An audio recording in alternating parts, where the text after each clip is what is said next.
Hello po. Kuya, saan ka banda? Dito ma'am, sa sakayan po ng Grab, loading unloading. Saan banda? Kung saan Ano po? nakikita mo kaya ng ano po? Ano no? Actually, kuya, nalagpasan mo na yung ano, nalagpasan mo na yung pinaka-pin ko eh. Nakita na dumaan eh.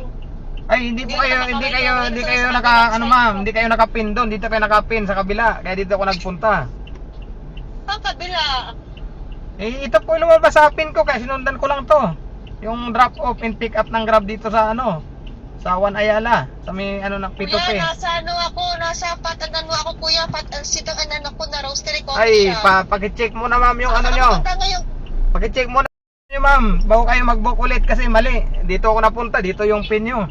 Hindi naman mali yung sinundan ko. kuya, ito lagi pinitin ko kuya. Hindi ako pwede magkamali. Ay, yun pala, di. Antayin nyo po, mag-book na lang ulit kayo panibago dyan. Kasi, kahit ulitin nyo, dyan pa rin, dito pa rin pupunta yung driver. Hindi kuya, hindi. Ay, hindi Ano ma'am. na ba na kayo kuya? Kuya, ano na ba na area mo? Ano na nakikita mo na location po?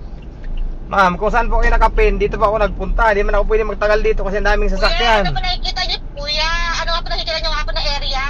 Ay, para punta ko kayo. mag-book na lang kayo panibago ma'am kasi mali naman yung pin nyo. Kuya, Mali kayo.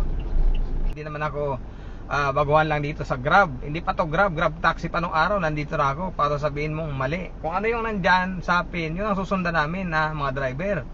Kaya pagka ganitong pasahero, isasakay mo pa, hindi na. Di ba, cancel na lang. Kaya book na lang siya ng panibagong rides niya. Ayan, doon niya ipaliwanag kung tama ba. Baka tama na, ma-pick up siya ng maayos. Kaya ayan, pagka ganito, cancel ko na lang para wala nang gulo. Hirap na magpagtalo pa dito sa ganitong pasahero.